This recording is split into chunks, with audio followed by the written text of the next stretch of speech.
Alright, welcome in, everyone. Welcome to the Twisted by Fate show, hosted by our friend here, Grasshopper. I'm your co-host, Turtle.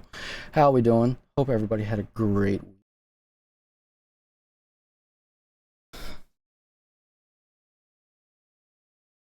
So, Grasshopper, you have a whole plan for this. And I'm super excited actually to find out where this all goes with it. Because you set up the YouTube for it, but of course we're going to broadcast it here. What is your thoughts going forward? No, not much. Had a good holiday, just like I hope you and everyone else did. And yeah, the one thing I want to get into is just knock this out of the way. The show's called Twisted by Fate, and where it came from is both you and I were both huge Hardy Boy fans. And when I was thinking of doing this, I was like, well, we gotta come up with a name. And I was like, we can't use Twist of Fate because, let's be honest, that's so I guarantee someone somewhere owns that. And then I was like, well, wait a minute, what about Twisted by Fate? So then when I set up the YouTube channel, which this will be posted there later after we record today, it was open and I'm like, all right, let's use it. So yeah. Yeah, man. The Hardys, I will say that when I got started watching wrestling, it was probably the first person that sold me was Stone Cold. But I don't remember if it was when the Hardys came in and then they had a one-off match with, or it was probably one of the Rumbles that they showed up at, and I, of course, at the time was rooting for Stone Cold just to freaking thrash through everybody. But I think Jeff probably had some paint on or something, and that's when I was just like, "Ooh, Grandma, I want to watch these guys. Can we get like one of the tapes for the pay-per-views?" Because of course, back in those days, all the pay-per-views went to VHSs afterwards, so we would just rent them from our video den, and we would watch them. And that's when I fell in love with. It's probably one of the first TLC matches or some shit. Whenever Jeff got freaking speared off by Edge, things like that, man. I fell in love with him. Yeah, WrestleMania 17. To this day, that clip is still played. No matter, like everywhere. Jeff is in TNA. Yeah, Jeff is in TNA now, and Edge is in AEW under his real name, Adam Copeland.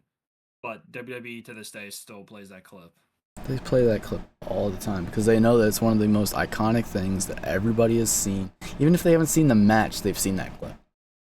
Yeah.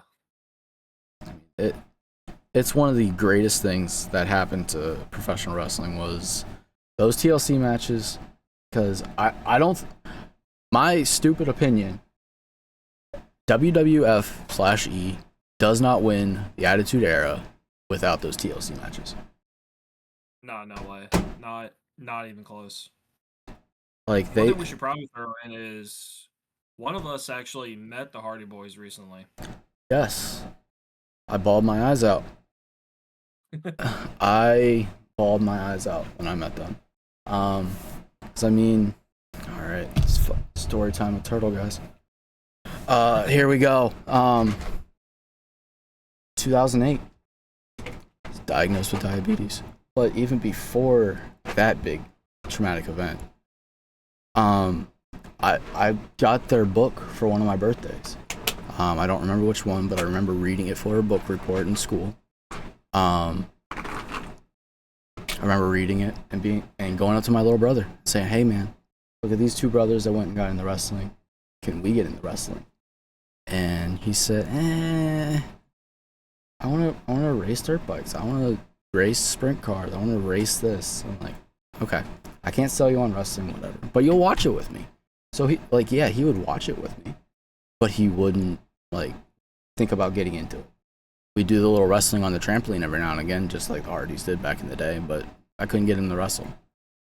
But then diagnosed in 2008, January, when Jeff was feuding with Randy Orton for the belt. I remember it. It was the one match that lasted like 45 seconds. Remember every freaking segment of it. Bell rings. Jeff, of course, is standing by the referee, and then the referee just, they both look at Randy.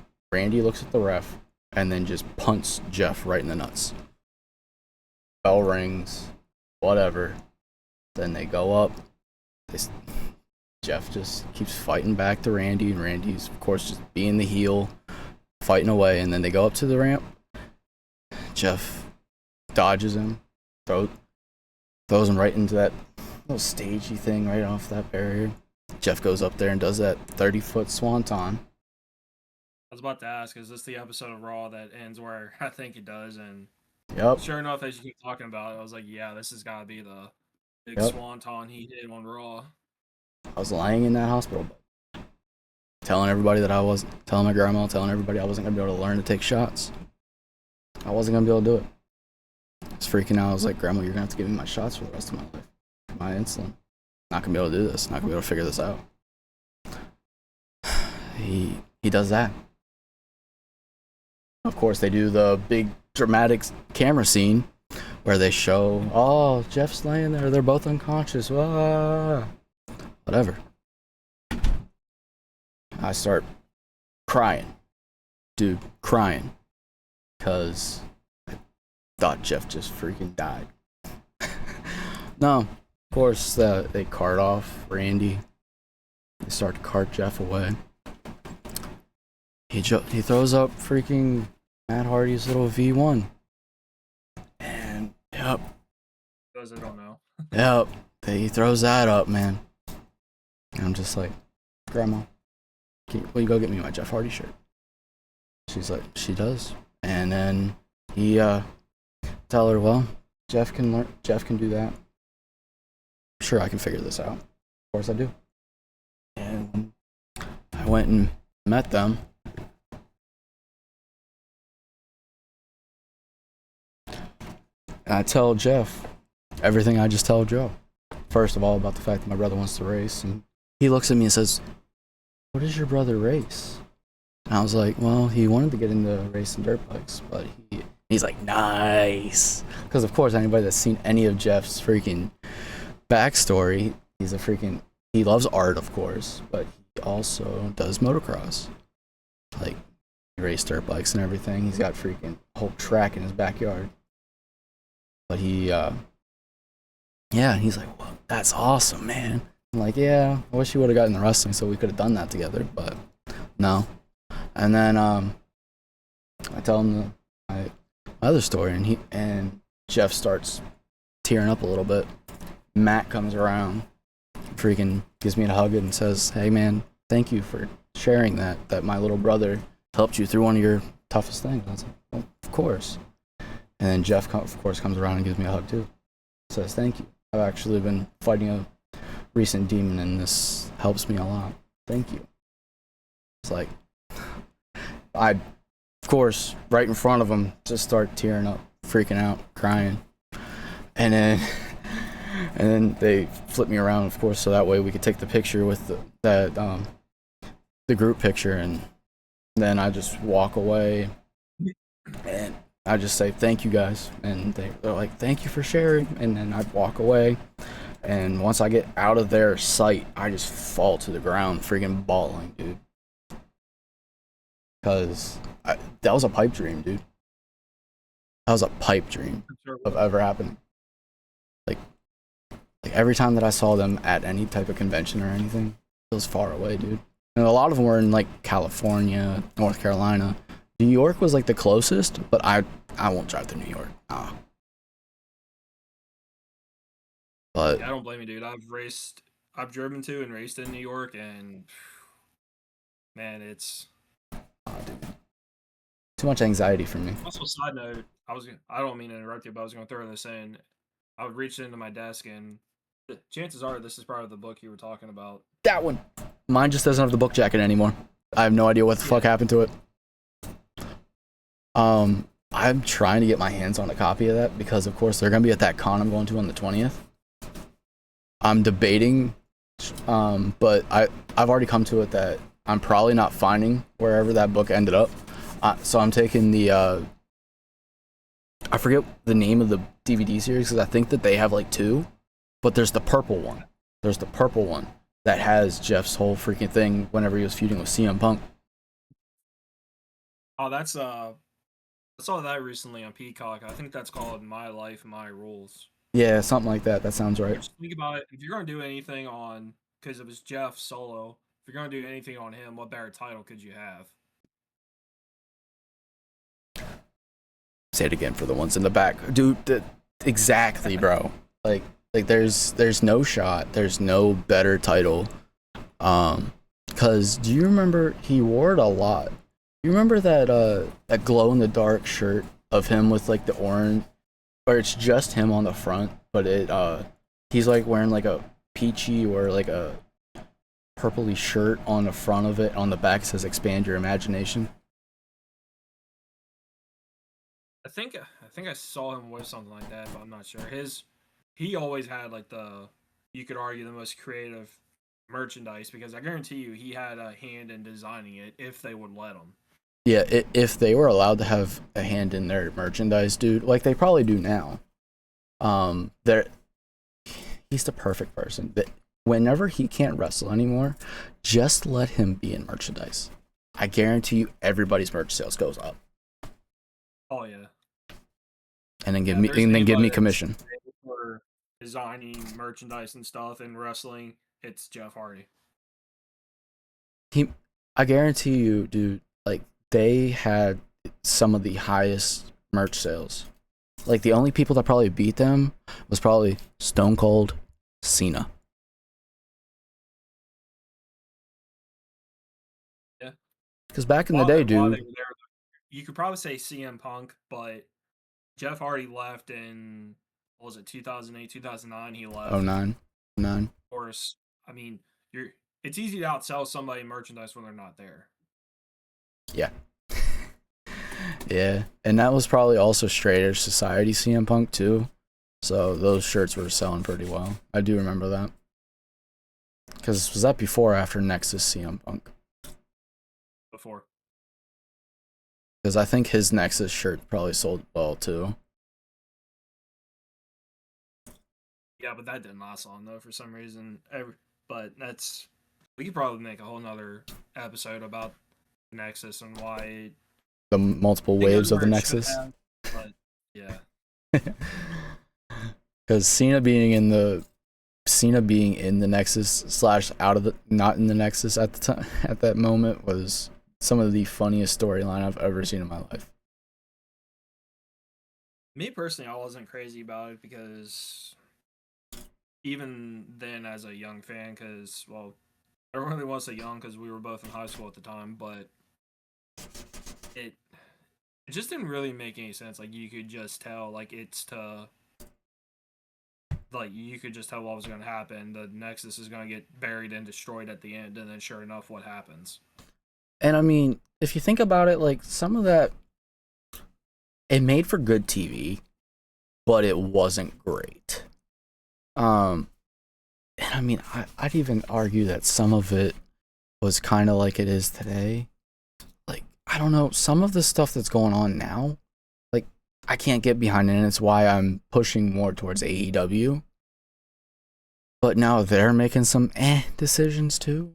But they did just do one big thing that I'm very, very excited about, and that's putting the Elite back together as far as Kenny with the Bucks.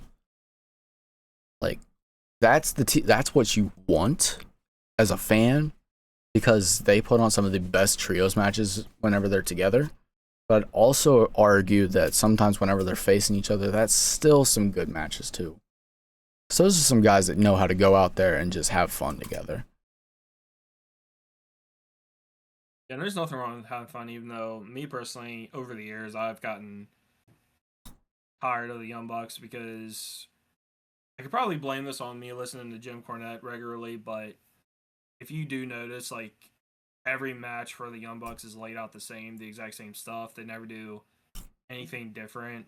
So they do get quickly to the point of, once you've seen what they do, you've already seen everything they can do. So Whereas Kenny Omega, at least he does try to be different and change up what he does and who he is. So I Yes. mean, personally, the only good thing about the Elite is Kenny Omega. But I mean, that's the beauty of professional wrestling. Like a lot of other things in life that exist, there's something for everybody. Yeah. I actually just told a friend that today because he made a post complaining about who won the like Revolver magazine like awards and everything for like musician of the year and live performance of the year and things like that. He was complaining that like I need a side tangent for like 60 seconds and it's gonna boil down to he dick rides like two bands and those two bands didn't win anything and he's mad that like one of one of mine like won like 3 awards. And I'm sorry, Sleep Token knows how to put on a freaking show. They're beautiful. They're a beautiful band, and they won 2 awards. They won Album of the Year and Upcoming Artist of the Year. And oops, your guys didn't win anything. Sorry. Expand your library a little bit.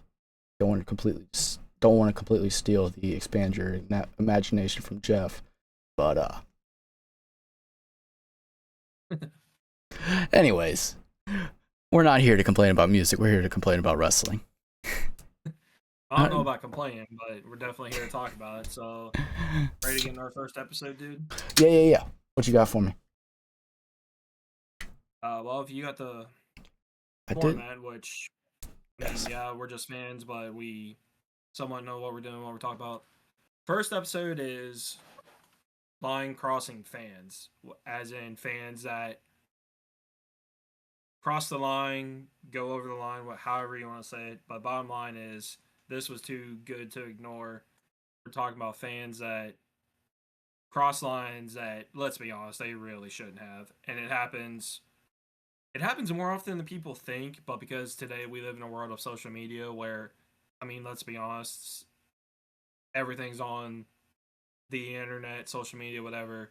Bottom line is, you do anything, especially if you're someone famous at all, dude, it's online and everybody knows about it like that. Mm-hmm. Yeah, and I mean that's just the thing. Like you can. I'm gonna take this straight to AEW, and if MJF flips off the wrong person, it's gone viral very quickly. But it's just MJF being MJF. Is that such a problem? Like I'm pretty sure. Like I forget what the exact clip was, but okay. So this guy was cosplaying as Macho Man Randy Savage.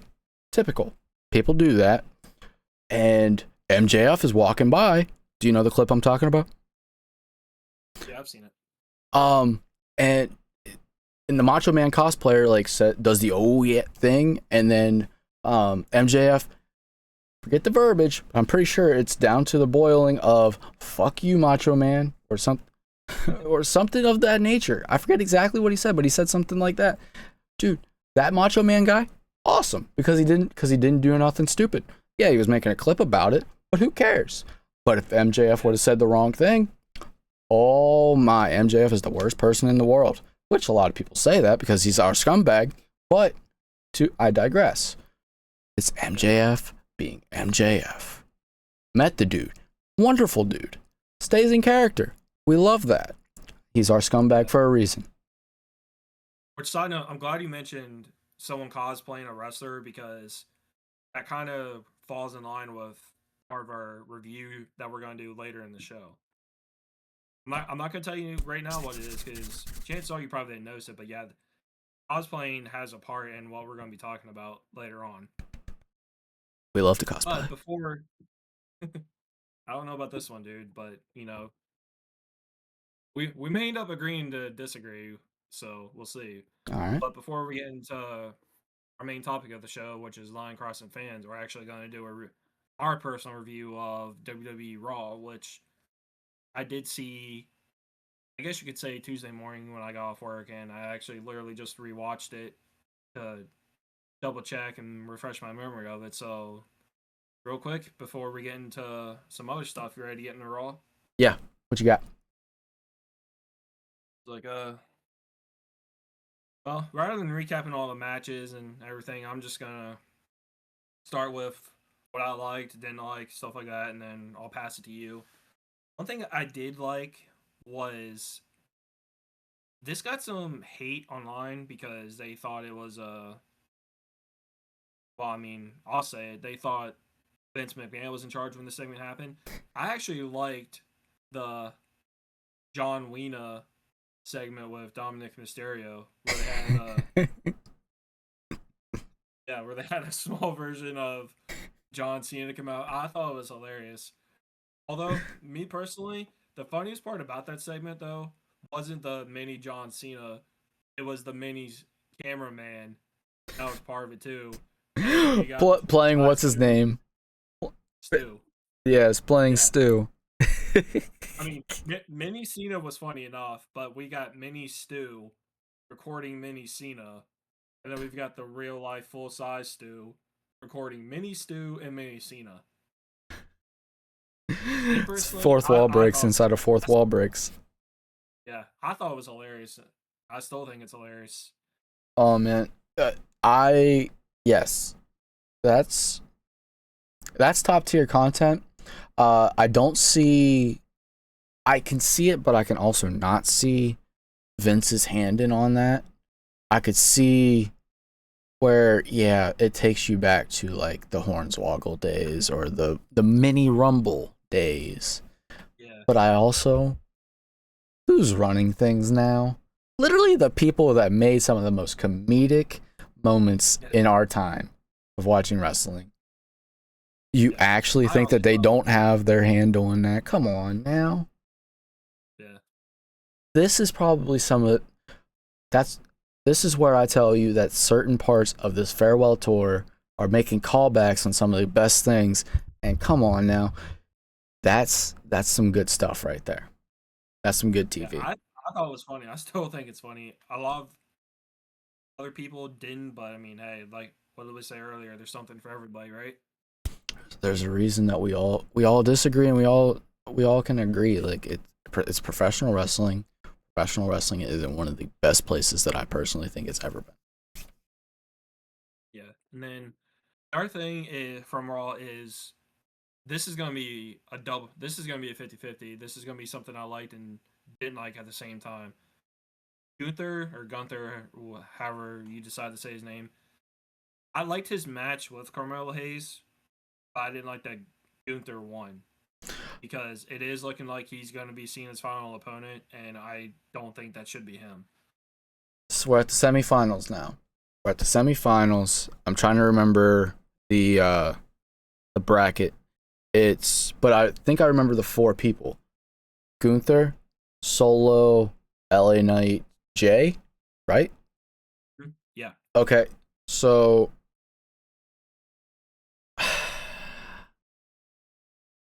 if I was in charge, bracket should be Solo and LA Knight, Jay, Gunther.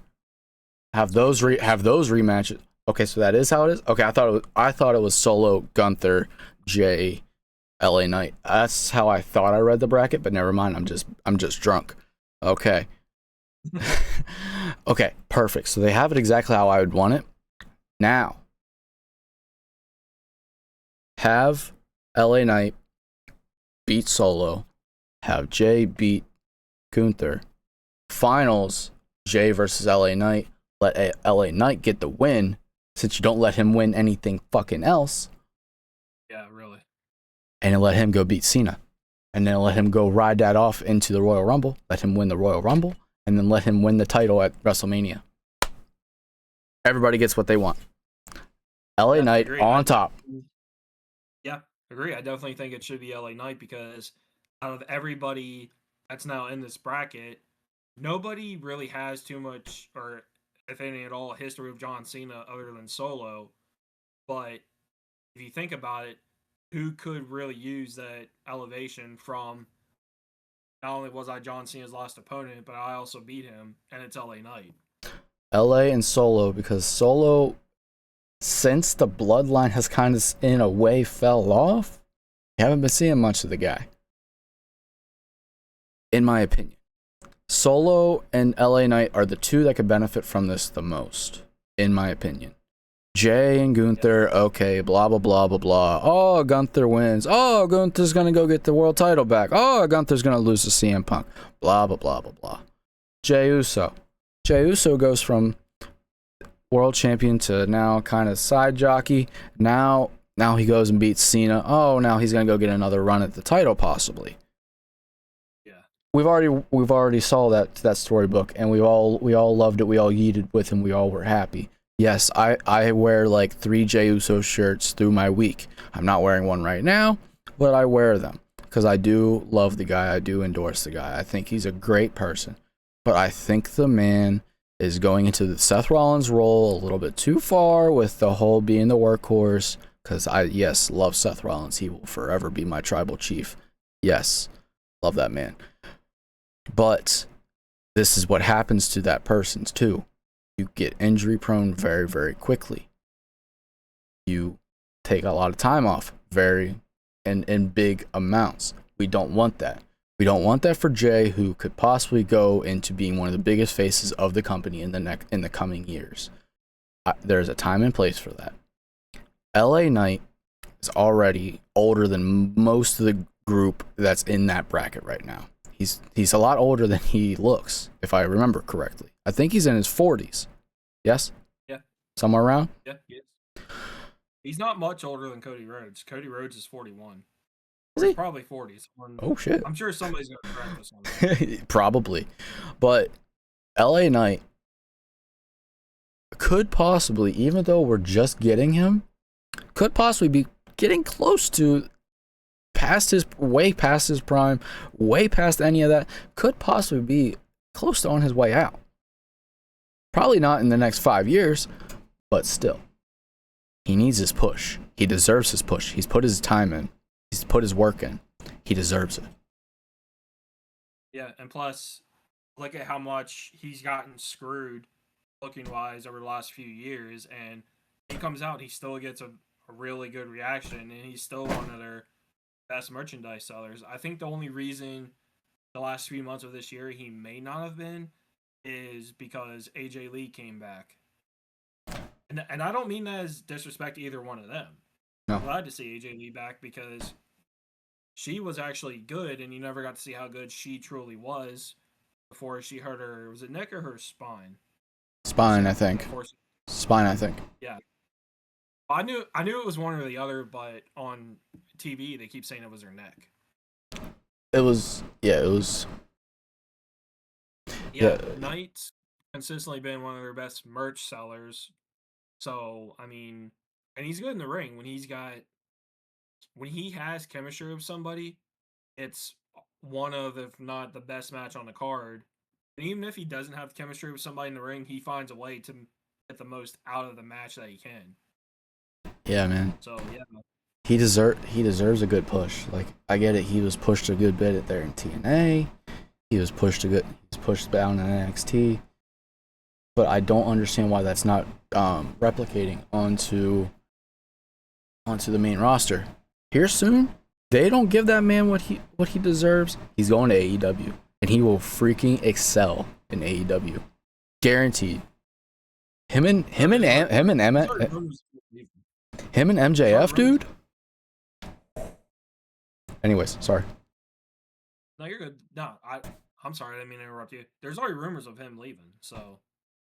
And maybe that's why they're not pushing him. Or maybe that's why they're dangling this in front of him.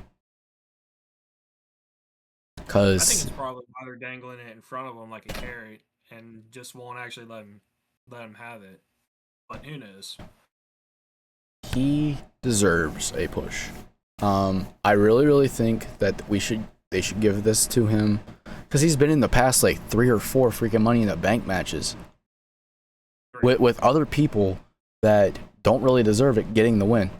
Not disrespecting my Seth Rollins, but Seth has been there. Seth was rehabbing. Yes, it turned out to be great TV whenever Seth won it, and then he did what he did. It was great freaking TV. I was cheering. I threw everything. Was like so excited. Oh man, whenever he threw off those crutches, dude, and went down there and did that shit. Oh, I was happy. But you know how much more I would have loved it if that was LA Knight? Getting his moment, getting his. See, me personally, I hated that storyline, the fake injury. I hated that. The fake injury I didn't like. How they kind of finalized it, how they finished it, I was like, oh. But I'll give them credit. I'll give them credit. They kept kayfabe alive and made everyone think like, okay, he's legit hurt. Until, like you said, at the end of SummerSlam, he comes out, throws the crutches down, and cashes in Money in the Bank. But the biggest reason I did not like the fake injury storyline is you could probably say why he's actually legit out now with a shoulder injury. Dude, karma's a bitch. yes, yes it is, and that freaking sucks, man. And here's something ironic. Rollins said after he won the world title at SummerSlam, he actually said that while he was on the crutches, making people think he was legit hurt, he did almost legit hurt his shoulder. Well, now look what happens. Probably loosened it up. Probably freaking set it up, dude. And I mean, it sucks, man, because like Rollins, man, with that vision, like that was turning into a really good heel group, dude. Like, and it still is actually, because I mean, it's doing well. Like they're booming. But you could see where it was going clear as day, though, before he actually got hurt. You could see where it was going. yeah, he was gonna get screwed over by Braun or somebody. And I mean, I'm sad to see like what happened. Of course, being a Rollins guy, but I mean, I'll still say that like it was doing its job. Let's go with it was doing its job very well, Yeah. and it was pissing off the right people. Yeah.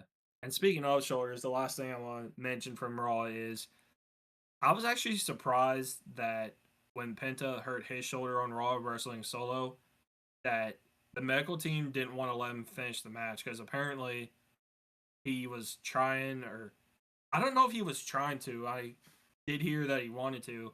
He actually wanted to put his shoulder back into place. You're gonna pop it back in to finish the match. Yeah, yeah. That's a dude. That is like some attitude era shit, man. That when they were back doing that type of thing, that's crazy. Like that just shows the worker that he is. Well, that's how a lot of them are. Like, they have something. I've heard a number of wrestlers say there's something in them that you finish the match no matter what, if you can. But also, I was surprised they didn't let them because we've seen guys finish the match in a lot worse shape than that. I feel like Rhea Ripley did. Yeah. And we mentioned Seth Rollins. I guarantee you when on that coast to coast it turned out to be more of a headbutt against Cody Rhodes, I guarantee you his shoulder was dislocated and he finished the match anyway. And then it's infamous, but since you mentioned Seth Rollins, look what happened when he wrestled Sting. Sting hurt his neck, could not move, and they stopped the match for, I think it was only like 5 or 10 minutes. It seemed a lot longer than that, watching as a fan, which for Sting and Rollins, I can imagine how it felt. And what happened? He finished the match. He could barely move, but he finished the match. And then earlier this year against LA Knight, Seth Rollins looked like a sketchy landing, even though he was fine to set up the fake knee injury. What they do? They finished the match. They didn't just call it off. Yeah. Rollins got up, LA Knight hit him with the BFT 1-2-3. So, to be honest, not letting Penta finish the match was kind of surprising. And I'm saying that because we've seen guys finish matches in a lot worse shape than that. Oh yeah, and I'm wondering if if something is coming back saying, "Hey, we need to stop letting this happen," or this type of thing can happen. I'm wondering if there was something more with it. If it wasn't just a hey, if there was some blowback from letting Seth finish a match, or if there was some blowback on one of the other ones, and if the right person is catching the injury at the time of it happening versus not being as noticeable or something. That's what I'm just thinking. Like, there's devil's advocate, there's a reason that we just don't know. Of course, hopefully Penta comes back, because Penta was getting some good momentum behind him. Penta's been having a year, dude. This has been the year of Penta. They're talking about all these other people, dude. this has been a year of Penta, man. Like he has had some ups, some downs, but there's been way more ups than downs. And I don't feel like he was getting the same. This is one of those few times that I'm going to tell you that actually no.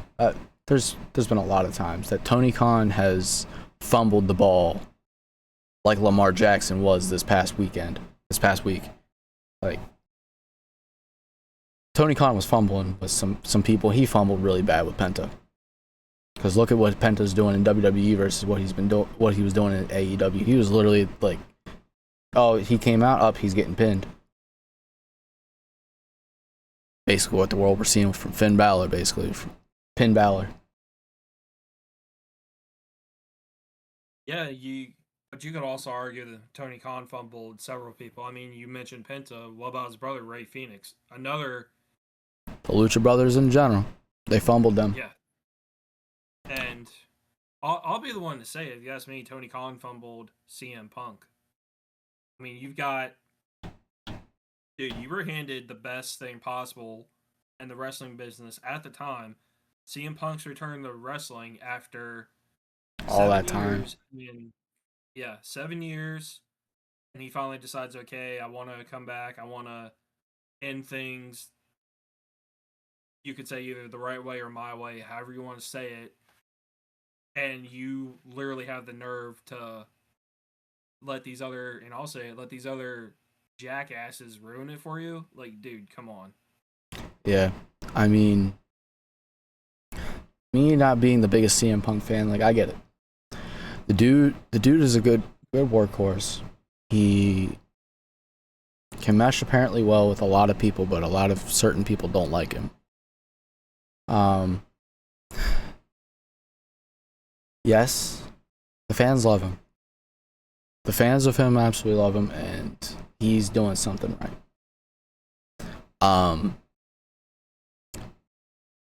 I feel like CM Punk could have done a lot of very good for AEW, and He did the yes, short time he was there. yes, he did. He did a lot of good things, and I very much appreciate him for that because at this exact moment when we are recording this, I am more of an AEW fan than a WWE fan right now. But I will say I hope for CM Punk that I'm very actually happy for him because you know what? He got fumbled over there. He came over to WWE. He's done some feuds and he's done some really good stuff for the company. He now has his wife working with him again, which is great for them. They did that couples match at WrestlePalooza. I hope that they do more of those because I personally think that the mixed tag team matches are a great thing. We got a little hint of them way back in the Attitude Era whenever Lita started tagging around with the Hardys. I feel like they could do a lot of good because there's certain times, and actually, I'm gonna push one right now. I really, really would love to see AJ and CM Punk versus the Terror Twins. Now that Rhea Ripley is moving her way over with Damien, because I mean they're gonna make merch for them, but they're not gonna do any matches for them. Way back whenever they first started pushing them. Now that they're gonna get a second chance, I hope that they don't fumble the ball with that. But CM Punk in general, it's a hard pill. It's a hard pill for me to swallow. But I hope that this reign is everything that he wants out of it. I mean, I personally think it will be, but also, I mean, he's got a reputation of he speaks his mind no matter whether someone likes it or not. And also, you could say he's more old school in a new school world because he openly said, like, if anyone's got a problem with what I'm saying, like, confront them. And let's be honest, yes, it was a private locker room at a venue where they were wrestling at that night. This is what led to him first being suspended from AEW, even though he was injured. You guys, like, kicked in a door and invaded his privacy. And you made it clear, like, you were looking for something to go down. So, I mean, what did you guys really think was going to happen? And then the other thing was what got him fired from AEW, the whole thing of Jack Perry. Look, Jack Perry publicly disrespected him. Yes. I mean, do you really expect him to just stand for that?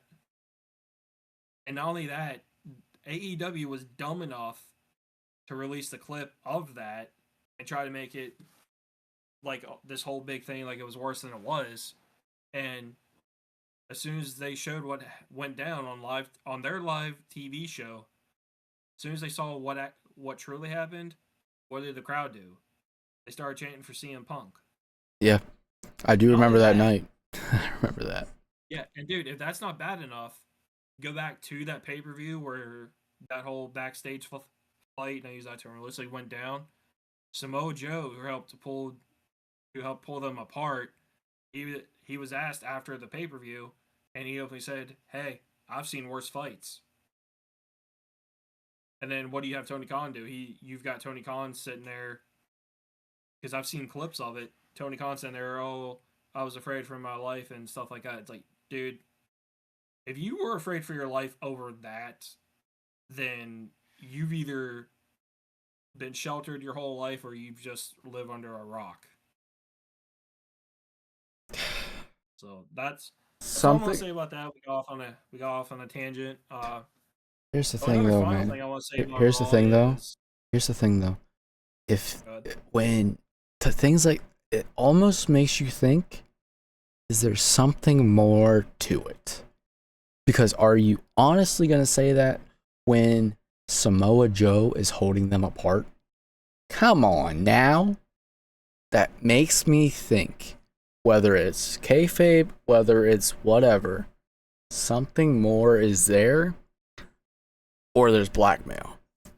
Because in a professional place, why can if you punish one, you got to punish both. What? There was nothing other than maybe a few weeks without pay for Jack Perry, but there's a whole suspension and firing for CM Punk. And for me to be backing up CM Punk in this right now is a lot. But in that type of situation, when someone is being wronged versus and it affecting their livelihood, come on now.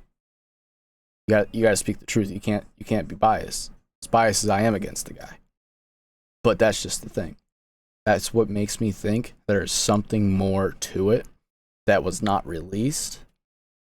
That were they looking for a reason to get rid of him because of budget? Were they looking for a reason to get rid of him because he had beef legitimately with the Bucks, Khan, or Omega? Like, there's something more there rather than just that fight. Continue. I can promise you one budget. The dude's a billionaire, so budget's not a problem for him. But there probably was something more to it because, like you said, what do? They've fired CM Punk, and Perry's gone for a few months, and then he shows back up in New Japan, who AEW, as far as I know, still has a working relationship with. Yep. So there's obviously something more to it.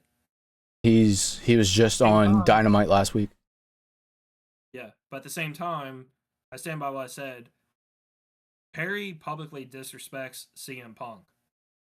So why is Punk wrong for, you know, because this was done privately, and I use privately in quotes because what did AEW do? They were stupid enough to release the footage, which how they got it and were able to do that, I've got no idea. But you have Perry on live pay per view disrespect the guy. What's he supposed to do? Stand for it? He should be able to defend himself. Now, yeah, that's what I mean. Like, whether it's a budget thing, because I mean, you're not gonna make that as a business decision, because okay, if you think about your business, okay, who makes you more money? Who's your bigger draw? CM Punk, because Jack Perry ain't pulling people. Who is your bigger merch salesperson? CM Punk, because Jack Perry don't sell shit. He barely has a T-shirt, even to this day. He maybe has like a Jungle Boy shirt. Yeah, he's Jungle Boy again and back in Jurassic Express. Who was pushing to see that? I mean, all of us are happy to see him back, like doing the babyface thing. But back in that day, dude, no. For the past like 2 years, whenever he was part of the Elite as their scapegoat, bullshit. Nobody was buying his shit. Nobody liked his shit. They even made a a version of his belt that he fucked up, and I guarantee it. Maybe 2 people bought that. Probably his mom and his dad. That was But definitely anyway. God's right? Oh shit! No, I didn't know that. My bad. Have you heard of the TV show 90210? Yeah. Luke Perry? That's his dad. Oh shit.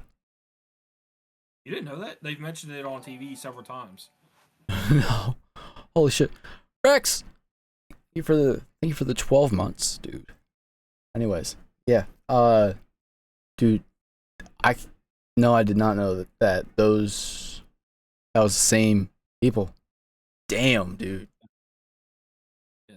Well, anyways, we got off on a tangent. Let's finish up our Raw recap. Yes. Really, the only other thing I want to mention, because it was, you could say it was probably more hilarious than the John Cena segment with Dominic Mysterio because of who this was. Brock Lesnar slipping on his insurance was hilarious. Because Anything, of all, because we've seen stuff like that before, but of all people for it to happen to, when's the last time that happened to Brock Lesnar? dude. That was When's the hilarious. last thing meme at all ever happened to Brock Lesnar, dude? The closest thing is probably that freaking mic throw that he did the fucking whenever he threw it to Roman Reigns. Like that's probably the closest thing that we've seen. Otherwise, it's just the change in his personality. Like whenever so there was the fucking longest time whenever he was just straight faced, and then here of recent there was that well no, it was before he left. There was that whole time with the man bun whenever he's been funny and laughing and enjoying being a cowboy and fun. Now he comes back, since he's been back now here in 2025, has been back to now being a hateful piece of whatever. So now we're back to, hey, anytime that he fucks up, we're gonna fucking laugh at it and love it. And for that to happen, Yeah, it was funny. But you also have to admit, like you said before he was gone because of the Grant lawsuit. Excuse me. You have to admit it looks like he's having more fun than ever. oh, for sure, for sure, dude's side questing now. Dude is side questing. Like Yeah. I was enjoying him, but since he's been back, meh. Like that's one of the few returns that's happened this year that I have not been excited. Oh wait, no, never mind. Wrong year. Wrong year. Punk's been back now for more than he's been back for 2 years. Thank 2 you. years. So I will say this year that was one of the returns I was not excited about. Probably the biggest return that's happened this year that I've been excited about is probably fucking Aleister Black. But here's the thing, I was enjoying him a little bit more over in the House of Black, in my opinion. Because they're not really doing much with him. I mean, now they got him and his wife together. That's cool. Are you gonna actually give him something? Hopefully they do, because if anybody's also deserved it, like LA Knight, Aleister Black's another one. Biggest thing they ever gave him was a fucking tag team run with Ricochet. Yeah, that didn't amount to much either. But he did get treated pretty nicely over in AEW there, man. They did a lot with that House of Black for a while. And then they fumbled him. But either way. Yep, Raw. It was a good Raw. It was good. I'll say one of the things I did enjoy. One of the things I did enjoy was actually that beginning interaction between when it was the dick measuring contest between Cody and Punk. I thought that was fucking hilarious. Because I definitely thought Roman was top tier with his comments. It's one of the few things that I actually enjoyed out of Roman Reigns on Monday was mainly just the fucking random comments that he was making at them. Like, I thought it was fucking hilarious. Yeah, I'm glad you mentioned that, because I almost forgot, because I actually forgot about it. It was funny how Punk's talking to Cody and Roman just goes, just pull him out and measure him right now, y'all. This is ridiculous. That was hilarious. Dude, it was top tier comedy. It was top tier comedy, man. I'll say that was probably one of the best segments of the night. No, John Cena. But yeah, that was phenomenal. I It wasn't too much that I wasn't liking, other than because I mean I was just kind of watching it, just kind of skimming through, like, okay, so this is going on, this is going on. Because I mean, none of the people that I was really pushing to really see are on TV right now. Yeah.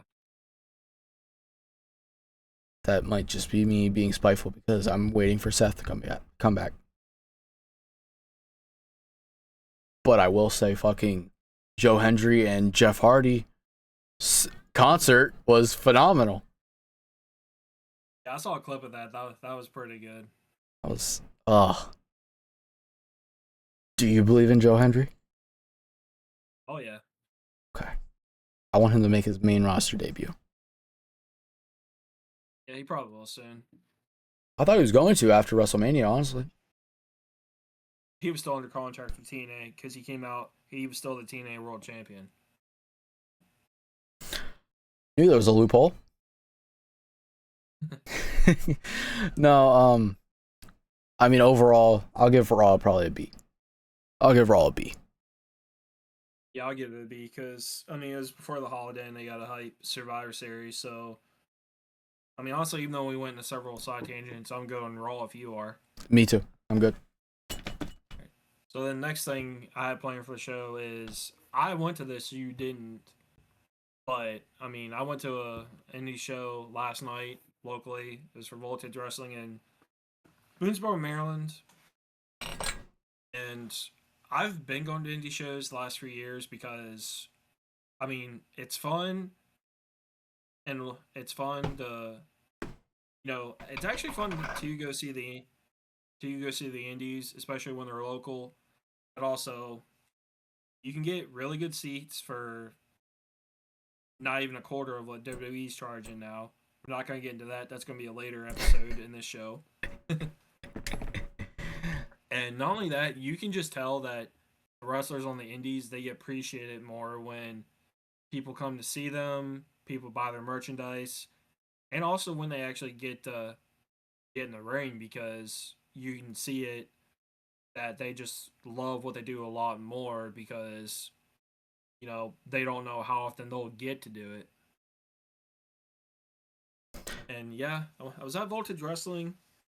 As I said again, it was last night in Boonesboro, Maryland. Solid show for me. The only thing that really sucked was it was a small turnout as far as the crowd, but at the same time, it was Black Friday, so chances are people are probably out shopping, maybe still in a food coma, as people say, comes with Thanksgiving. Food But coma, also, drunk. I did hear, yeah, but also I did hear that one of the high schools in Boonesboro had a state semi playoff game, so that's probably why the attendance was also down. Because, like I said, it was a local show. But overall, it was a good show. Probably the highlight of the night was seeing Mike Noland, the owner of Voltage Wrestling, get put through a table. So, yeah. They played an old Vince McMahon card. Let's put the owner through a table, man. Sounds like a great idea. Happy Black Friday to you. Yeah, they put the owner through a table as part of an angle that's going on with one of the tag teams in Voltage Wrestling, and even though I could see it coming a mile away, I felt they still executed pretty well. The only thing I didn't like about the whole thing was, let's be honest, anytime you see a table in the ring, someone's going through it. What I didn't like was, why didn't somebody come out and aid the owner sooner? Because nobody came to his aid until after he was already put through it. Whereas you have two wrestlers and their manager in the ring at the same time, so it's essentially a 3-on-1. That's the only thing I didn't like, but overall, I still feel the segment delivered. Because how often do you see any form of management, whether it's indie, AEW, WWE, whatever? How often does that happen anymore? Not too often. No, Vince. That's one of the few things that Vince did very well. Vince allows all of that. Vince freaking it almost makes you think, did Vince get involved so much because he had like an itch to be a wrestler as well, and whatnot, to where, because I mean, dude, you remember it, dude. His body, he was jacked, dude. The guy, of course, like whether it was whether it was performance, drugs, whatever, whether that was there, who cares? Like the guy was there running the show, plus being a part of the show. Yeah. And you don't see that anymore. You don't see that anymore because okay, Tony Khan every now and again, like there was that whole time there, like you were talking about when Jack Perry came back and he was a heel and he was part of the elite. Dude fucked up fucking Tony Khan. And so that's just the thing, man. Like, you don't, and I mean, Tony does that like every now and again. This guy just up and on a random night on a Black Friday decides, yeah, you guys are gonna put me through a table. Yeah. And does it flawlessly. That's great. That's great for TV. No, they're not on TV. That's great for the indie scene. Actually, as far as I know, Voltage does have a show that they're on locally, I believe. I have to go back and look, but as far as I know, they were actually on local TV. They had a show called, I think their weekly show is called Wednesday Night Lightning, I believe. I have to Okay. go back and look. And their shows are also on their YouTube channel, so yeah. Okay.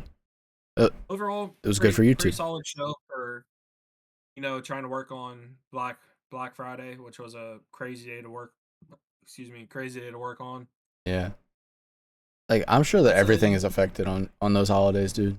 The only thing that actually does well is probably the NFL on Thanksgiving. Yeah. Yeah. So overall, I'd give the. Ooh, this is a tough one. I'd say overall, I'm going to give the Voltage Wrestling Show. To be honest, this may seem a little harsh, but I'm going to give it a C just because that's flat in the middle. So, I mean, they're an indie promotion doing a local show, and they're doing it on Black Friday. So, like you said, if you're not the NFL or in this case, because we're talking about pro wrestling, if you're not WWE or AEW, it's going to be hard to do anything on Black Friday. So, I give them a C just because Black Friday kind of worked against them a little bit, but they still put on a real solid show. That's probably very fair though for a indie show on a holiday. Like I get it that like a lot of people don't do ratings like comparing with like the draw, the crowd that they got, but still to be able to perform like that from like a local promotion like that's still good. That's still because that shows that there's still room to grow. And I mean, if you're not growing, you're losing. That's how I look at it. Yeah. I think Patrick Mahomes said that on the New Heights show. If you're not improving in yourself, then the people chasing your spot are gonna overtake your spot. And I've taken that to heart. But no, I will say that some of these indie promotions that are here around us, I like some. I do like some of them. Because like I told you like before that like the House of Pain was like the one I went to as a kid. But the one that I'm really been enjoying and trying to follow more, and it's how I found out about that Hardy Boy autograph signing with MCW. I went to their one show. It was that time that I met MJF, and dude, that show, like those guys can perform. There's a tag team down there that I actually really like. They're the Zuko brothers. Those guys are good. They got like that. They wear the white tank tops and some jeans look, and they got their hair slicked back and greased back. Dude, they were high flying a little bit. But the one brother was just like a brawler. It reminded me a little bit of like a Razor Ramon. Like, dude was good. Their champion, I forget his fucking name. I forget his name. I'm gonna have to look at some of their posters and figure out his name. But dude reminded me, if I look right now at everybody, he reminded me of a more jacked Swerve Strickland. I'm actually glad you mentioned MCW because one of their top tag teams was there last night. The Voltage Tag Team Champions, the Faculty, they issued an open challenge, and it was answered by Sexy and Blessed, a tag team of Trulo Montana. I'm probably butchered his name. I'm gonna have to go back and double check. And his partner Y Keese. They're called Sexy and Blessed, and they're one of the top teams in MCW. They had a really good tag team match. I actually at one point thought and truthfully was hoping that they would win the Voltage tag titles, but the Faculty retained. But it was a pretty solid match. I think I remember seeing them because when I saw the Zuko's down there, they were in like it was like a tag team. What do they call it? It just continued. Probably a gauntlet. Yeah, they were doing like a tag team gauntlet for like number one contenders for the MCW tag titles, and they won. The Zuko's won, and but yeah, they're pretty talented. I hope that they find a way onto the higher promoting indie scene, so that way they could go and possibly get seen by the right people, move up. Yeah. 'Cause I think that they could really do well. There's a couple people on that MCW roster. Like I'm not as familiar yet with the Voltage guys. I do think that there will be once I shed the one job and I move on to just doing my one job and the insurance gig that I'm working on. I'm hoping to get like a Friday and Saturday night off to like come to a Voltage show so we can go to one together and watch it. Or an MCW show. Like honestly, there's a MCW thing coming up that I saw. The Mickey James is gonna be at. Very cool. Oh, dude, there's several other indie promotions around here locally that I know about and I've gone to. Like there's Adrenaline, right? SWA. Yeah, there's Adrenaline Championship Wrestling, which goes up and down in Maryland, and which is where they're based out of, which is owned by James Ellsworth. Oh, he's with Who that one too. he owns it, dude. James Ellsworth owns Adrenaline Championship Wrestling. Who, if people know, James Ellsworth, yes, WWE star who was with Carmella. That James Ellsworth. There's That Summit fucking Wrestling Association (SWA), which is out of I'm gonna get this wrong, but it's out of Pennsylvania, not too, and their most of their shows are actually not too far from where I live. They're right here in Greencastle. They're here in Shady Grove. That's what I was trying to think of. Oh, I went okay. to a good bit of their shows. They put on solid shows. They got a lot of solid talent, and there's a company called Enterprise Pro Wrestling. I saw them a few months ago up in Scotland, Pennsylvania, which isn't far either. And then there's several other promotions. A buddy Sickened, who we're going to talk about towards the end of this episode, who was in a match that I sent you and asked you to watch for this episode. He also runs a promotion now called Riot Maker Pro. And let me tell you, I've went to two of his three shows he's had this year. Dude, he's put on some damn good wrestling. And side note about that is a lot of the people on his shows that he's had for his promotion, he's trained them. Yeah. Wow. Wow. No, that's pretty awesome. Whenever you got the time and everything that and you're able to do something like that where you train your guys plus you put on the show, that's pretty fucking crazy. Oh yeah. Sicken's been wrestling for almost 20 years and he's trained some really good people and he's still a good wrestler himself. Some people are just meant to do it, dude. Some people are just fucking born to do that shit. And it's why like it's such a fun thing to get into and enjoy. Oh yeah. Well, since I mentioned a personal friend of mine who's a pro wrestler, ready to get into what this episode's about? Yes. Yeah, fans that cross the line. So I want to start here with personal experience of us seeing fans cross the line. I've seen it at. I had this for later in the show, but since I mentioned them, I figured let's just go ahead and knock this out. Also, I sent you a video of a wrestling match from Honorary Wrestling Association of, hard to believe, almost 2 years ago, but it was in January of 2024, and the guy I mentioned, my buddy, Sickened, he's in that match, and at the end, or not even at the end, like during his match, he goes out, sits in the crowd because he was pandering to the crowd the whole time because he was the heel in the match and the crowd hated him. Sicken told me that when he went out to the crowd and sat in one of the seats, he actually thought somebody was going to hit him. And there was also, at the end, there was also a guy that returned to HWF, Van Williams.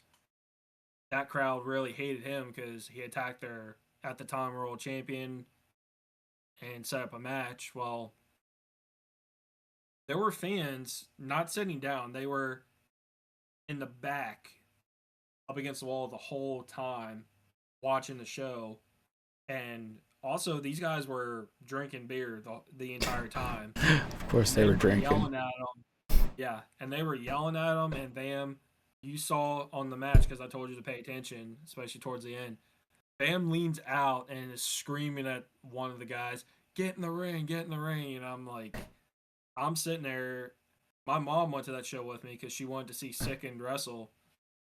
And I looked at her and I'm like, what? That guy's going to get in the ring. Which would have been easy because, unfortunately, I get it because of budgets and everything. But a lot of these indie shows, and that was one of them that we're talking about, they don't have barriers in front of the crowd to stop people from getting into the ring, which could easily happen.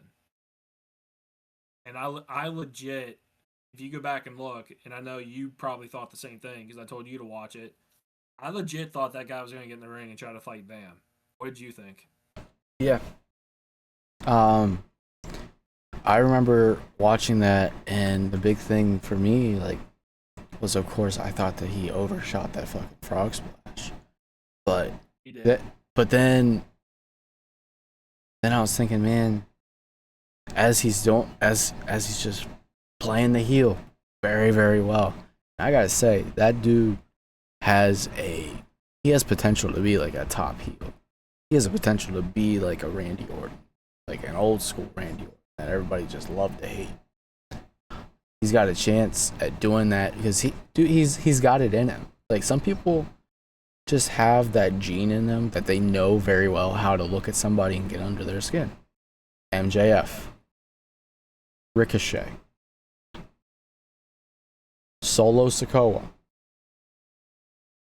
Ric Flair, Triple H, any of those guys, all had that gene of knowing how to get under somebody's skin. This dude, Sickened, is that his name? Yeah, that's the guy I'm friends with. That's not the one who, he was the heel in the match, but he's not the one who at the end had somebody trying to fight him. That was Bam Williams. Bam Williams. Okay. You got Bam Williams, dude. We're gonna have to keep an eye on him. Cause dude, he keeps that up. He keeps that up, man. He continues to work on his craft. I'm telling you, man. He might already have the jetpack on and be ready to just ride that shit to the top. Dude, Well, I think he is. I've seen him. Sorry to cut you off. I've seen him over the years in several promotions, more specifically ACW, Adrenaline Championship Wrestling, because he's currently ACW's world champion. Dude, he is the top heel whenever he is on the show. It doesn't matter where his match is on the card. The second he comes out, he is booed. People hate to see him. They love booing him, love talking trash to him, and he just has fun with it while he puts on a damn good match.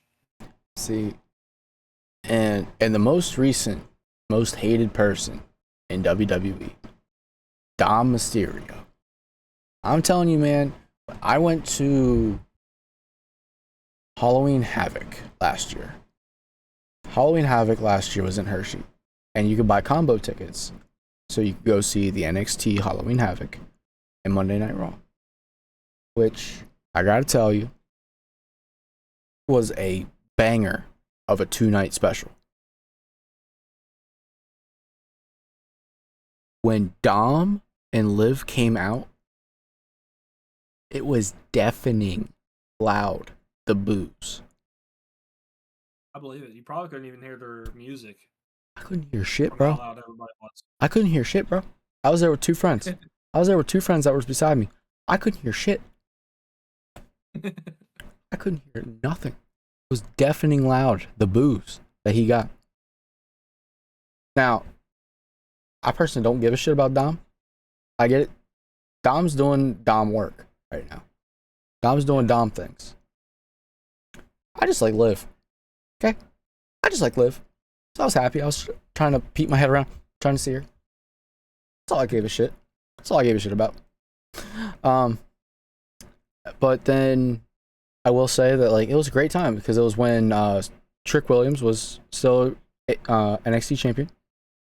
So I don't think he is anymore.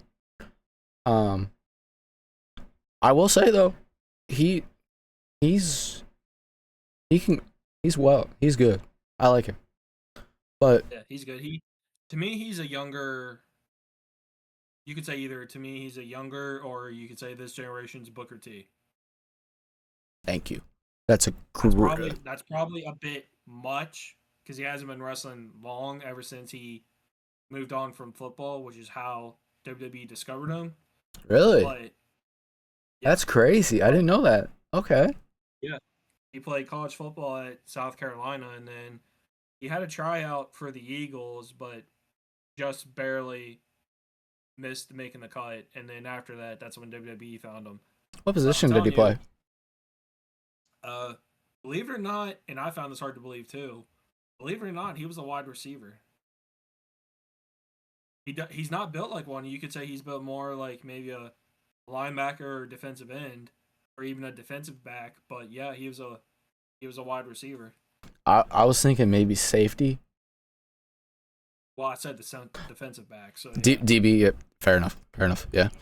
Yeah. but yeah. Look That's at what I was him thinking. and yeah, but look at him and tell me that it's hard not to see like a younger version of Booker T. Oh, for sure. I could see it, dude. I can see it. Um, and I mean he plays to the crowd very well. Like they have a gem in that dude. Like I feel like this wave of who's in NXT, the main roster is just stacked already. Talent. I'm gonna bitch and complain that they're not pushing the right people, but that's fine because there's just so much good talent on the roster in general. That Oh right yeah, now that those guys that are there in NXT that are just fucking trying to get their way up there, just wait out your time, dude, because those guys don't want to be up there with the rest of the talent right now because there's not enough time on the match card to give everybody the time that they need or the time that they deserve. They need to have 6 hour Raws to be able to give everybody the time that they need. And nobody wants to I'll tell sit you through right. 6 hours of Raw. I mean, yes, Yeah, maybe me. I would absolutely love to watch 6 hours of Raw, but that's so fucking hard to watch. Like, how do you have enough time in your day to watch all that? dude, you're probably the only person I know that would probably sit through a 6 hour Raw. I'll tell you now, they go to 6 hours. I'm not watching. It's gonna take me I'll tell you three. that It's right gonna take me 3 days to watch it. Yeah, I rest my case. But you're still the only person I know that probably would. Hey, that's pro wrestling for the whole week. Yeah, there you go. Get a couple hours of it on Monday. Get a couple hours of it on Tuesday. Get a couple hours of it on Wednesday, Yeah. and then the rest of my week I can watch AEW.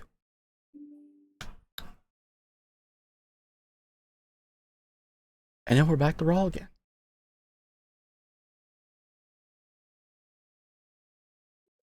Yeah, like you said, yeah. 3 hours just to give like everybody equal time. Yeah. Anyways, to get back on our topic, which is fans that cross the line. Yes. Ready to get into the big story that inspired this episode? Yes. Go for it. All right. Do you want me to lead off with it, or do you want to? Because you know what it's about, just like I do. Yeah. Go ahead and give us a intro of it. Okay. So one reason that apparently AJ Lee's been off TV since WrestlePalooza when she came back is, I guess she had some other commitments that she wanted to fulfill before fully going back into WWE, which to WWE's credit, good for them. They told her, okay, fulfill your commitments, and then we'll have you. I don't want to use the word written into the show, but I mean this is WWE we're talking about, so how else to describe it? So, anyways, don't know if that's true or not. That's been the main word of why she hasn't been seen until now because she's in the War Games match. Anyways, she was at a convention where she takes where she does a meet and greet with fans. Or actually, no, she wasn't. A fan decides to get on the internet and use AI, which everybody seems to these days. Somehow creates a video that looks like him and AJ Lee are kissing and decides to post it online multiple times. And this gets back, of course, to AJ Lee, and she says, basically in a nutshell, this is illegal and harassment. Please delete it. Well, not only does this guy not delete it, some other fan has the nerve to say, basically, oh, please respect fans' rights because this should be flattering to you because this is how big a fan of he is of yours, basically. That's basically what the guy was saying. And then the Defending person this that, dude. yeah, trying to defend this guy, and then the guy that posted the video, who's also the one that made it, says, thank you, and then shares a gif of Vince McMahon where he had this evil looking demented smile on his face from a segment on TV. And that's what inspired this episode. And I'll come out and say it, whether it's pro wrestling, movies, music, whatever. Everybody's got celebrity crushes. Okay? I do. I know damn well you do, even though I probably shouldn't say that because you're married. But Wearing the everybody's t-shirt. got I'm wearing the celebrity t-shirt crushes. of her. Wearing the t-shirt of her. Yeah. Anyways, everybody's got celebrity crushes. But the fact that you made something like that and then posted it online for everyone to see, I'll say it, dude. That is fucking creepy. It It is. it's too much, dude. Because I mean, everybody's gonna say it, just like you said. Like everybody's got their celebrity crushes. Like you do, I do. Like it don't matter. My wife does. I know it. It's fine. Like who? But here's the thing: you don't make actions towards them, or you don't do anything that's gonna.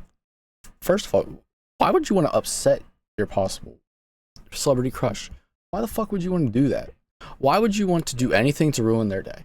Like the only thing that you should ever want to do for any of the celebrity crush, even the celebrities that you just like that are even the same gender as you, no matter what they are, like the celebrities that you look up to, you should always want to respect them as a person first of all. And you should always not want to ruin their day. You should do what you can to maybe try to make their day, because at the end of the day, they're all human, and go through they all have their demons. Jeff Hardy fucking said that shit to me. I was fighting demons today or recently. Thank you for this. Like that made my whole day. Hearing that, because hearing that he's human, you know, you get where I'm going with that. Like they're all human. They all have their own personal lives, which we as fans of them should not be trying to intrude on. Of course, she has a husband. She has a husband in CM Punk. I might not like the guy, but I know damn well that you don't want to cross the line with that guy because he knows about 10 ways that he can choke me out. If not more. Not only He probably that, knows that. He knows way more. not only that, it still crosses the line of, okay, these are no longer two pro wrestlers. You're now into the line of you're messing with another man's wife. Don't fuck with a Which man's I was wife. getting ready to say, this the person that tried to defend this guy, oh, respect fans' rights. What rights does the fan have? Like, what rights do you have by making and posting something this fucking creepy? Really, what rights do you have to harass somebody like that? Like, okay, whenever I went to that con and I met whenever I met Britt Baker, okay, she was wearing like a top that whenever if I because typically whenever you go up to a con, when you go to a con, you go up to the person, you get a selfie with them or anything like that. You meet, you wrap your arm around each other a little bit, you know, you do the typical thing whenever you're taking a picture with another person. You kind of get close, you typically cross arms in some way, shape, or form, and you take a picture. I was scared shitless to do it because where I typically would have my arm around, there was skin. I was scared shitless. Let alone a dude making a video of kissing AJ. Come on now. Yeah. Like I was scared to do that because I thought I was gonna have an Adam Cole coming after me. Let alone a CM Punk. Yeah.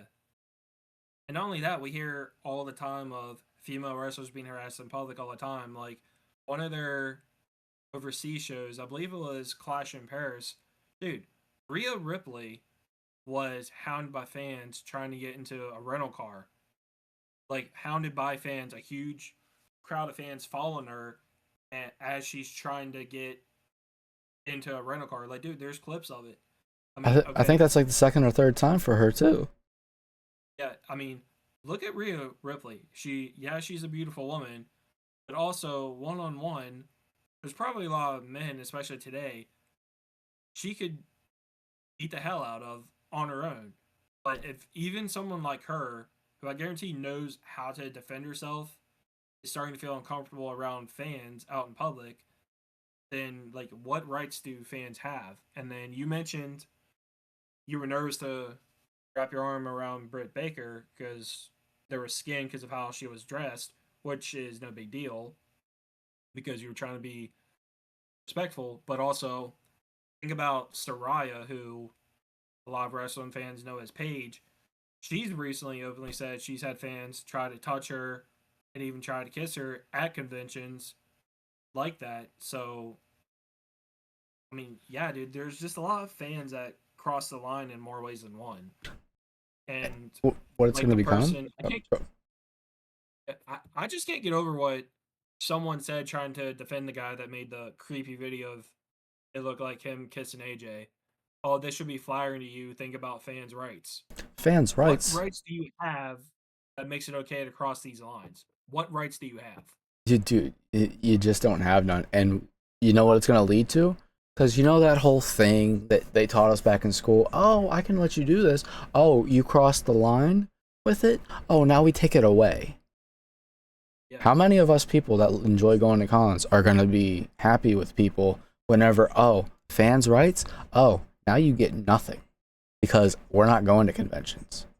We're not going to these things, and then cons are no longer. Cons are now just a big gathering of people just to buy people's merch, and that's it. There is no more meet and greets, dude.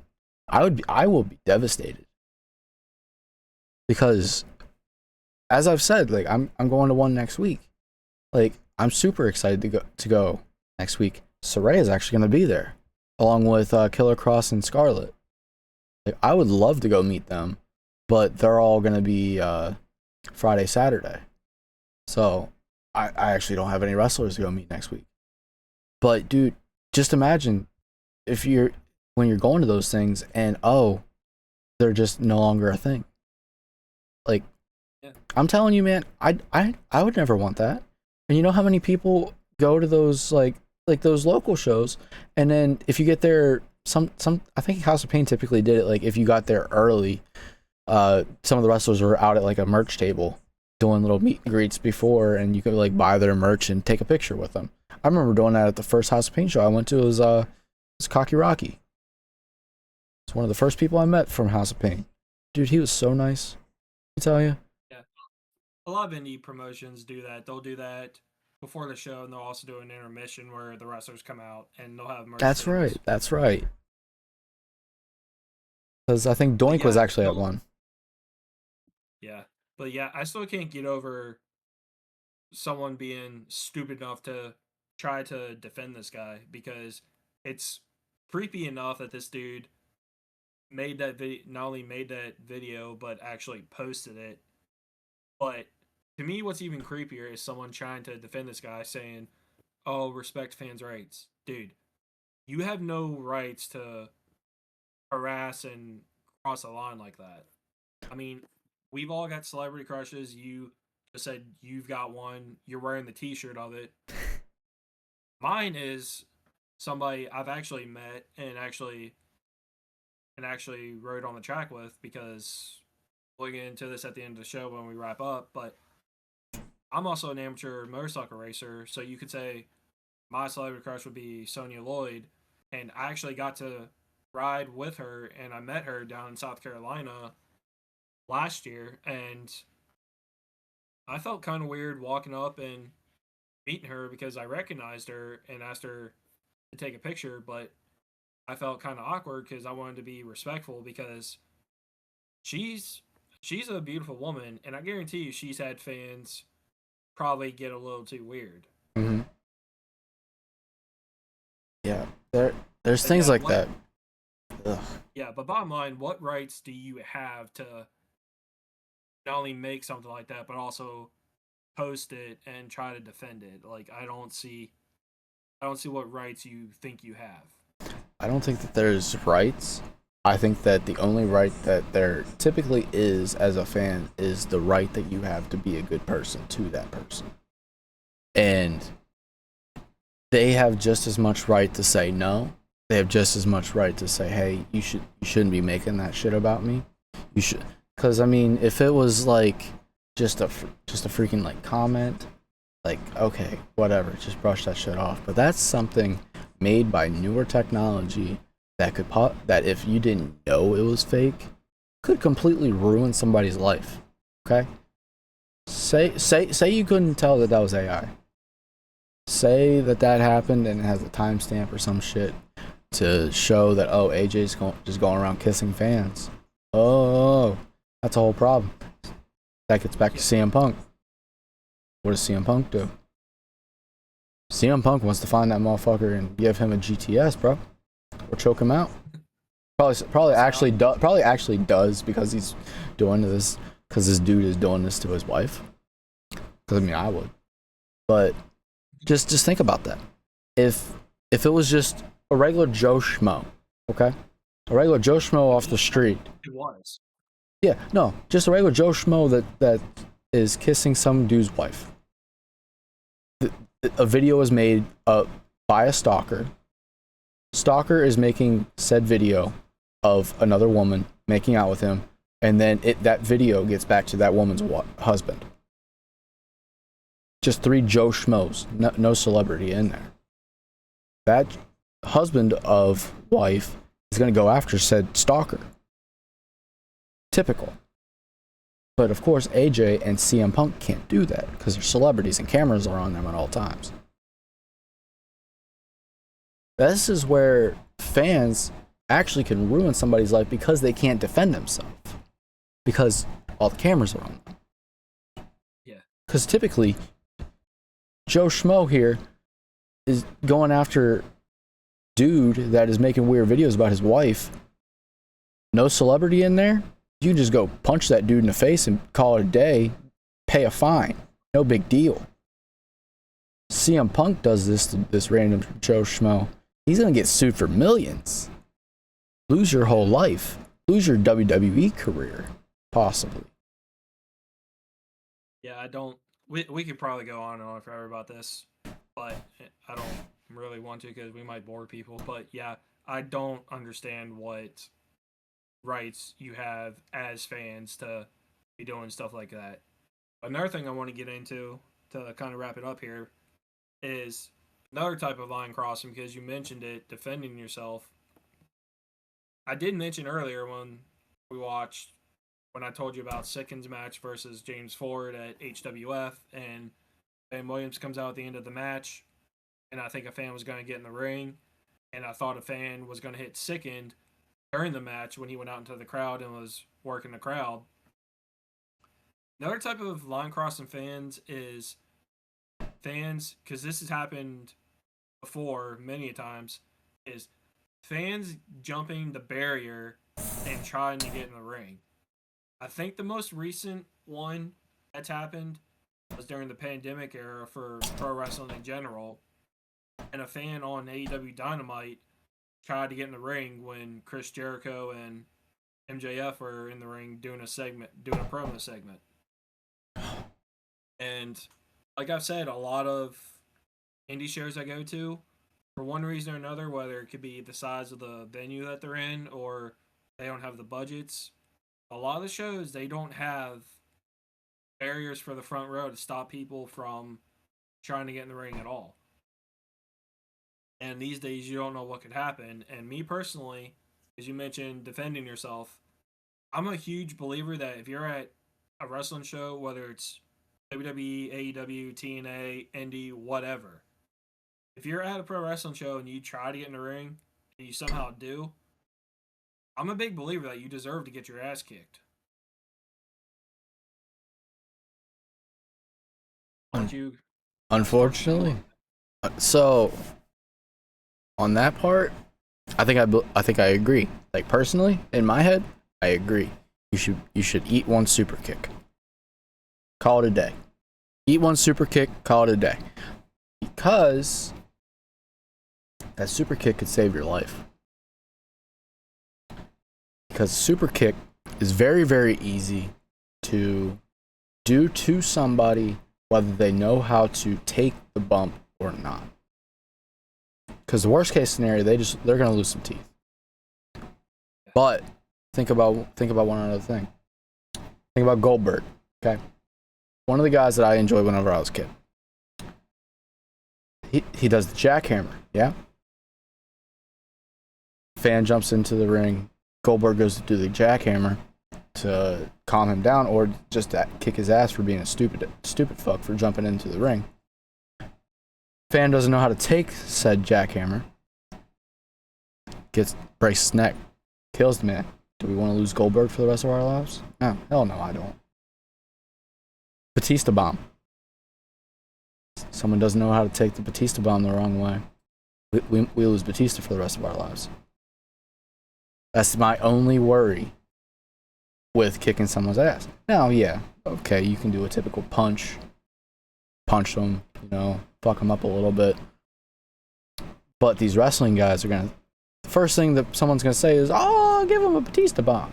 Oh, do this." Okay, yeah, that's all well and great until we do the wrong thing. So that's why I think personally, a fan jumps into the ring, super kicking. I mean, everybody's doing super kicks nowadays. Before, it was just Shawn Michaels that had the number one super kick in the world. Yeah. But now, so many people do it. Okay. Someone does something, fan jumps the thing, eat a super kick. Because, just think about it, they can enjoy that super kick a little bit more because they don't just have to sell it, slap it, whatever, with the super kick. Whatever. No, they can actually full force, side kick right to the face. But, yes, more realistic. Go ahead. That's my thought on the whole. If a fan jumps in the ring, do they get kicked in the face? Yes. Should they take a big bump? No, because as they always put on the WWE games and the DVDs, please do not try this at home. Because you know what? Those people might get hurt, especially because if they're jumping the rail trying to get into a ring, they are definitely drunk. Or they hate what's going on that much. But also, let's be honest, if a fan tries to get in the ring, they're not going to get hit with a jackhammer or the Batista bomb, or hell, they're probably not going to get hit with an actual super kick. They're probably going to get punched to the face and thrown down, and probably have more punches coming their way. But bottom line is these wrestlers are trained professionals, and also here's the biggest reason: If a fan's trying to get in the ring, unless they're invited for a big celebration, which, excuse me, rarely happens, fan tries to get in the ring, you don't know what they're going to do. You don't know if they got something on them. You don't know what they're going to try to do. Nothing. Yes. So the second you try to get in the ring, you're entering a trained professional's world. And me personally, they've got every right to defend themselves. So Yes. that's why I'm a big believer in if you try to get in the ring and you somehow do, not only are you going to get thrown out of the show, but you deserve to get your ass kicked. Yes. I'm glad that you reminded me of my original response to this. The whole yes. Okay. The only time that I feel that it is right is when it's for a celebration. RVD winning the title there at One Night Stand in 06. And he beat John Cena. Yes. There were so many people in that ring. I feel like that was perfect.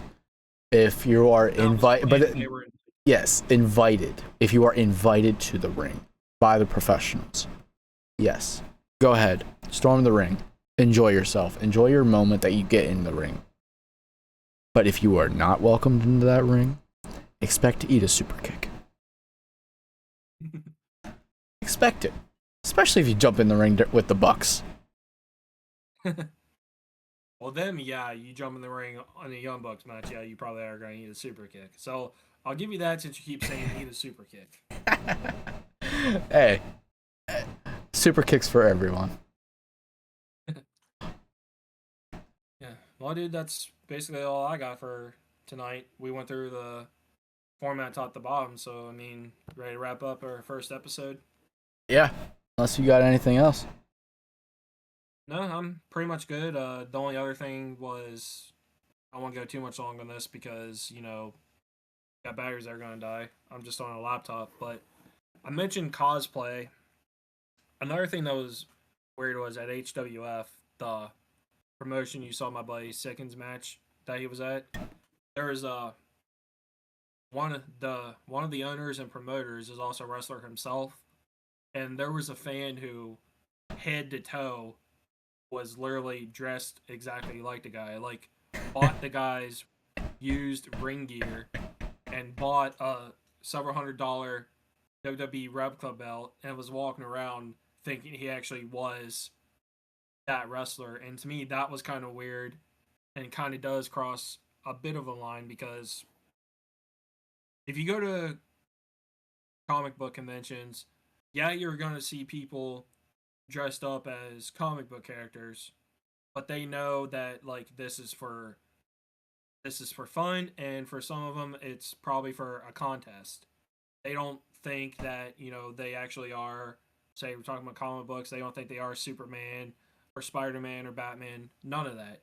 They do it for fun, but also get like, hey, this is for fun, but they still stay in a sense of reality because they're doing it.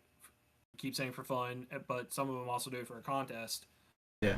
No, this dude head to toe was dressed like one of the wrestlers and walked around with a replica belt, thinking he was the guy and like he was something. And I'm like, I don't know. It was just kind of weird to me.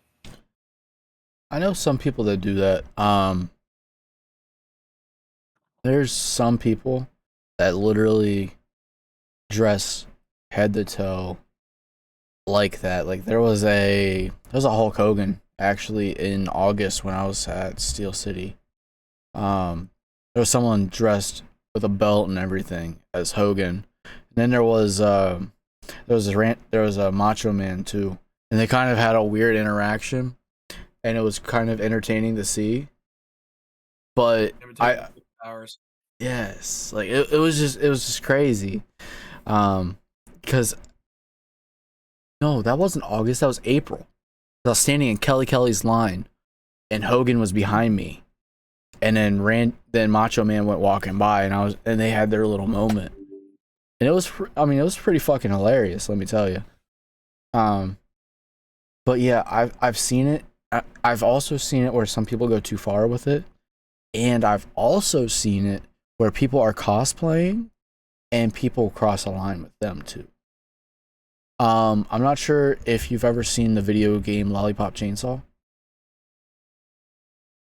but it is a zombie hunting game where you play as a cheerleader, and she has her boyfriend. Like her boyfriend got bit by a zombie, and so she decapitated him before the virus got to his head.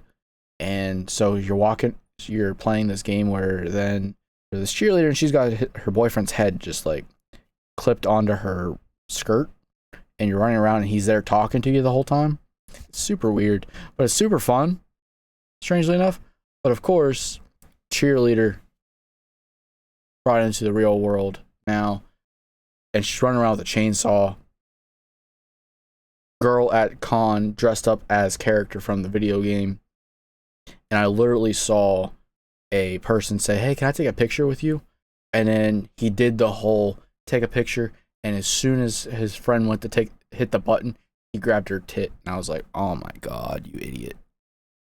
And made her super uncomfortable. And they went and found con reps and got the guy kicked out, and I'm just like, this is fucked up. And then I literally saw later a sign get put up. Oh no, his laptop died.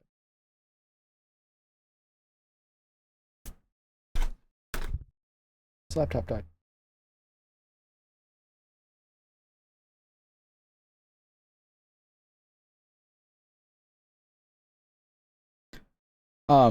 Yeah, so I'll finish up the story. Yeah, that it was crazy. But hey, well, it seems our host has left us because his laptop died. So we now know the amount of time that he can go if he's going to use his laptop. This is where myself and Grasshopper will bid you adieu. Thank you guys for hanging out. We'll be doing this again here in 2 weeks, probably. So that's going to be the if I can get my calendar to come up. 2 weeks, I believe that is the 15th-ish, somewhere in there. We'll be doing this again that Saturday night, probably around the same time. Y'all have a great night. We're gonna bid you adieu. Goodbye. Good night, and bang.